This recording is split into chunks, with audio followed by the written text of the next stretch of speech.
حياتي قبل الحلقات تيه بضياع بشتاتي من دون نعيم الآيات. Assalamualaikum warahmatullahi wabarakatuh. Hai sobatku, kembali lagi kita dipertemukan kembali di channel ini. Kali ini, kami tim Ansyorullah TV akan membahas kelanjutan kisah Ashamah bin Abjar atau dikenal dengan Najasyi. Bagi teman-teman yang belum menyaksikan kisah pertamanya, disarankan agar menonton videonya terlebih dahulu, linknya ada di deskripsi. Oke sobat, kita lanjut kisahnya. Najasyi bertanya kepada Ja'far, apakah kalian membawa sesuatu yang dibawa oleh Nabi itu tentang robnya? Ja'far menjawab, ya, ada.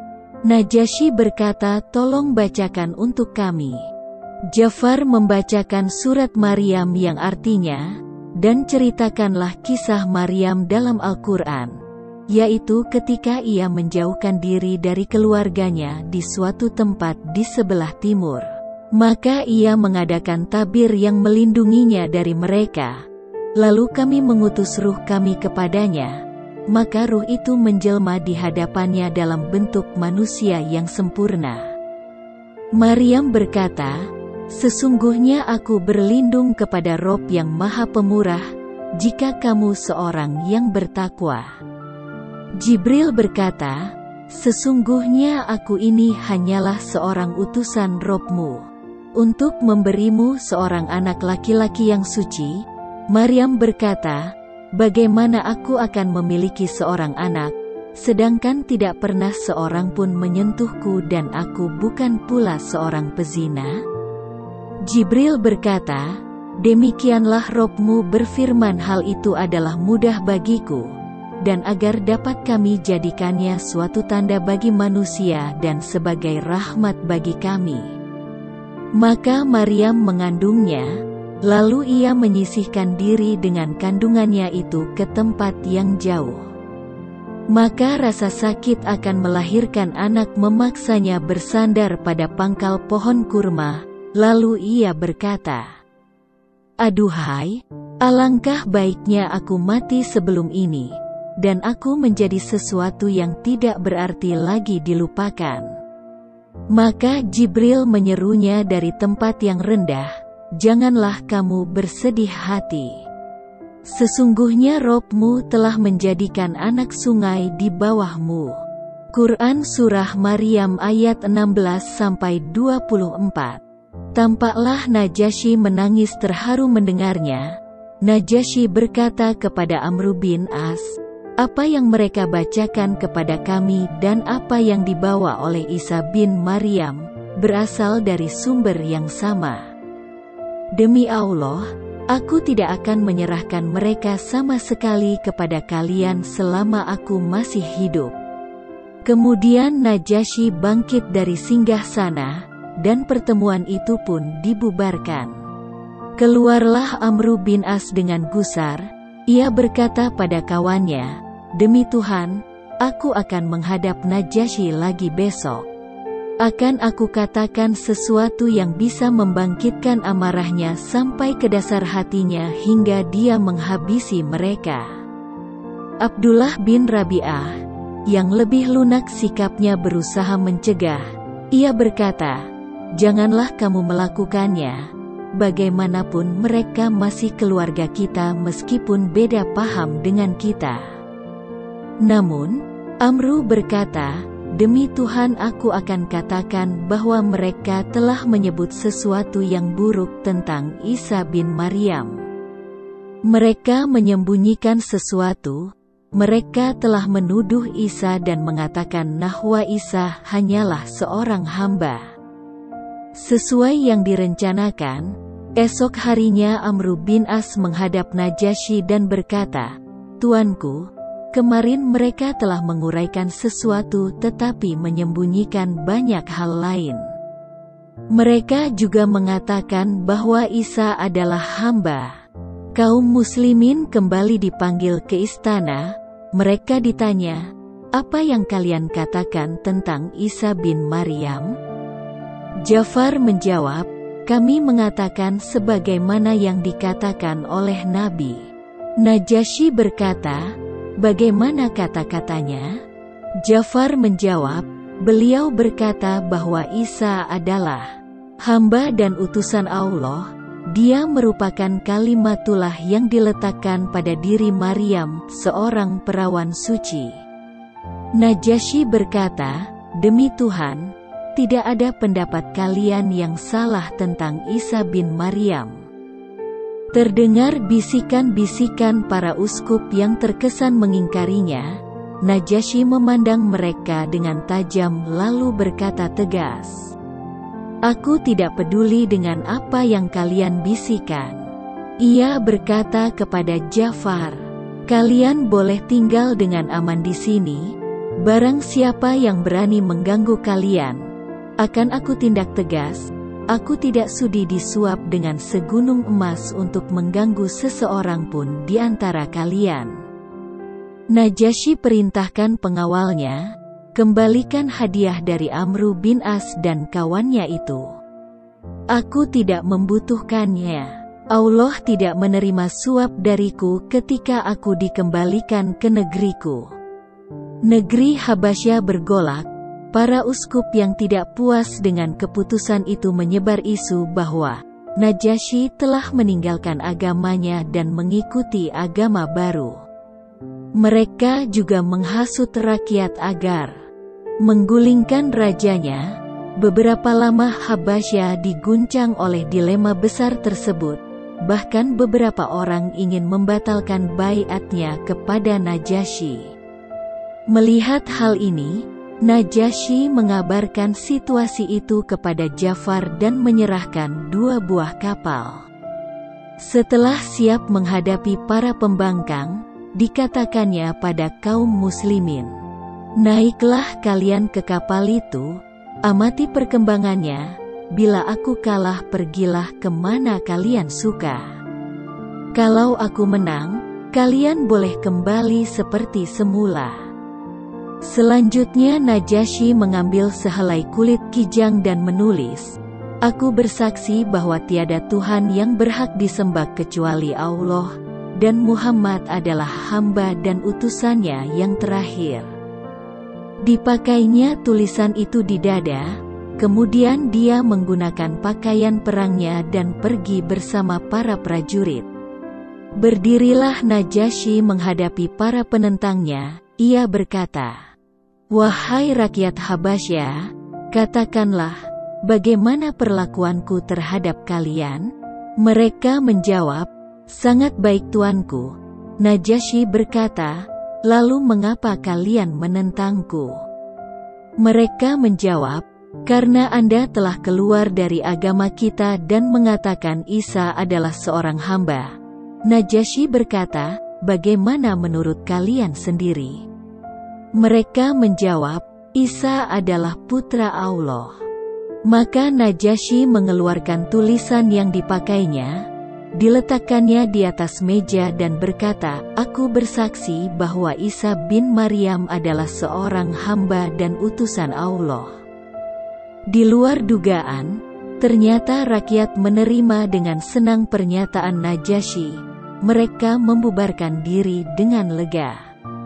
Rasulullah semakin percaya ke Najasyi. Penghargaan Najasyi terhadap muhajirin yang datang ke negerinya dan membuat mereka aman, Rasulullah sangat gembira.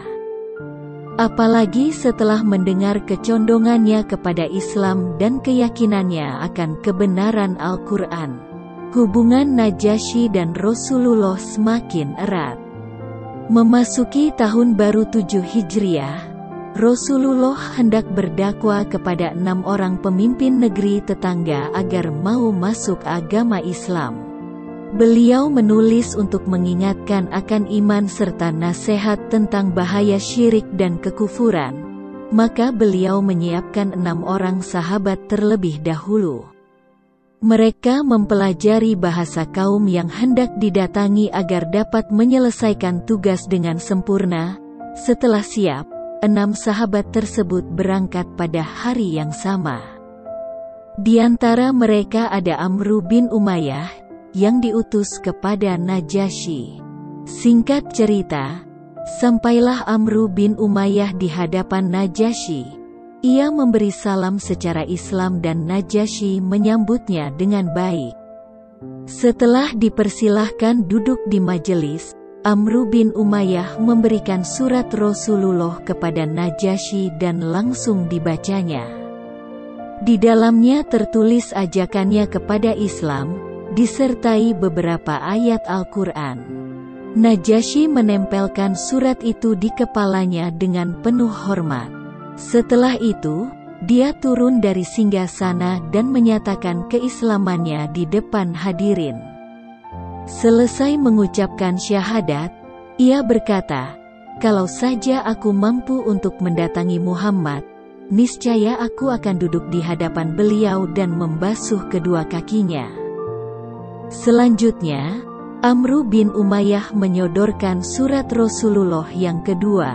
Dalam surat itu Rasulullah minta agar Najasyi bertindak sebagai wakil untuk pernikahan beliau dengan Ramlah binti Abu Sufyan, yang termasuk rombongan Muhajirin ke Habasyah.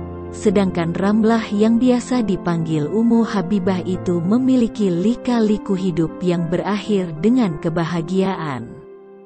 Ramlah binti Abu Sufyan adalah salah satu penentang kepercayaan ayahnya, sang pemuka Quraisy. Dia menyatakan keimanannya kepada Allah dan Rasul-Nya, bersama suaminya yakni Ubaidillah bin Jasi. Oleh karena itu, pasangan suami istri itu termasuk yang mendapat gangguan dari orang-orang Quraisy. Keduanya ikut dalam rombongan Muhajirin yang berlindung kepada Najasyi, demi mempertahankan dinullah. Seperti yang disaksikan, para Muhajirin itu mendapat pelayanan yang baik dan jaminan dari Najasyi sehingga terbayang dalam angan Ummu Habibah bahwa semua deritanya akan segera berlalu. Dia tidak tahu perihal yang disembunyikan takdir untuknya.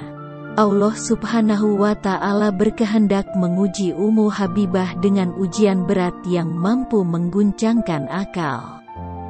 Tak disangka, suaminya menjadi murtad.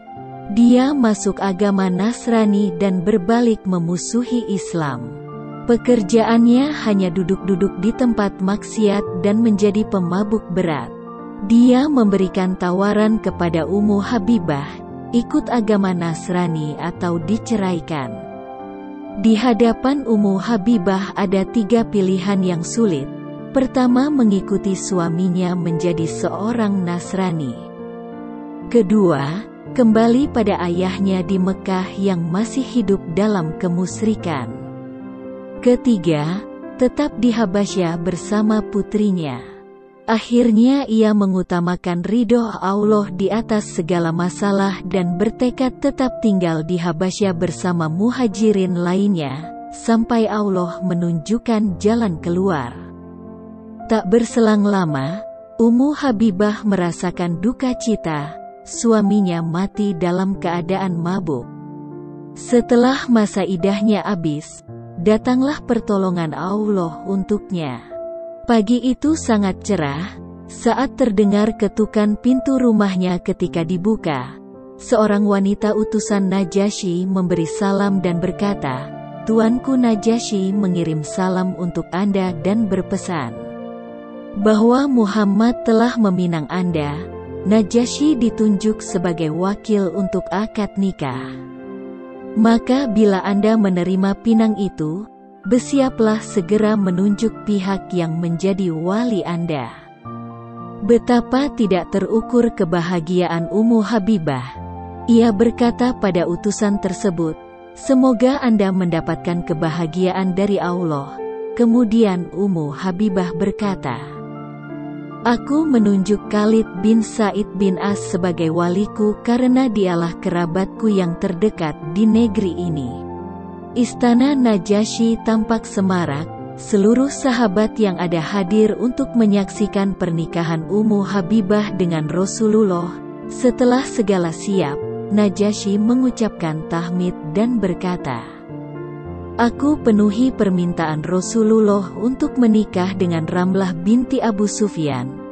Aku berikan mahar sebagai wakil Rasulullah berupa emas 100 dinar berdasarkan sunnatullah dan sunnah Rasulnya." Kemudian Najasyi mempersiapkan 2 buah kapal untuk mengantarkan Ummu Habibah beserta kaum muslimin dan sejumlah rakyat Habasyah yang beriman kepada Allah, turut bersama mereka. Mereka rindu untuk berjumpa dengan Nabi dan sholat di belakangnya. Rombongan tersebut dipimpin oleh Ja'far bin Abi Thalib, dan Najasyi juga memberikan beberapa bingkisan untuk Rasulullah.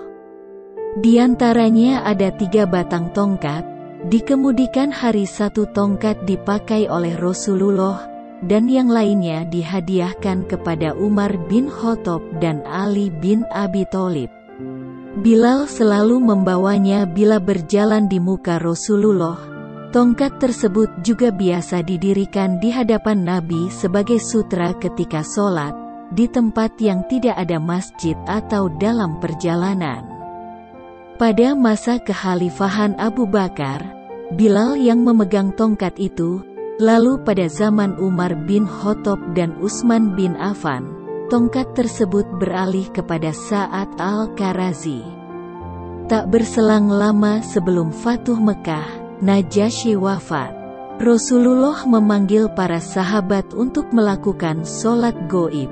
Padahal, Rasulullah belum pernah melakukan sholat goib sebelum kematian Najasyi. Semoga Allah meridhoi Najasyi dan menjadikan surganya yang kekal sebagai tempat kembalinya. Sungguh, dia telah menguatkan kaum muslimin di saat sedang lemah, memberi rasa aman di saat mereka ketakutan, dan melakukan hal itu semata-mata karena mencari ridho Allah Subhanahu wa Ta'ala.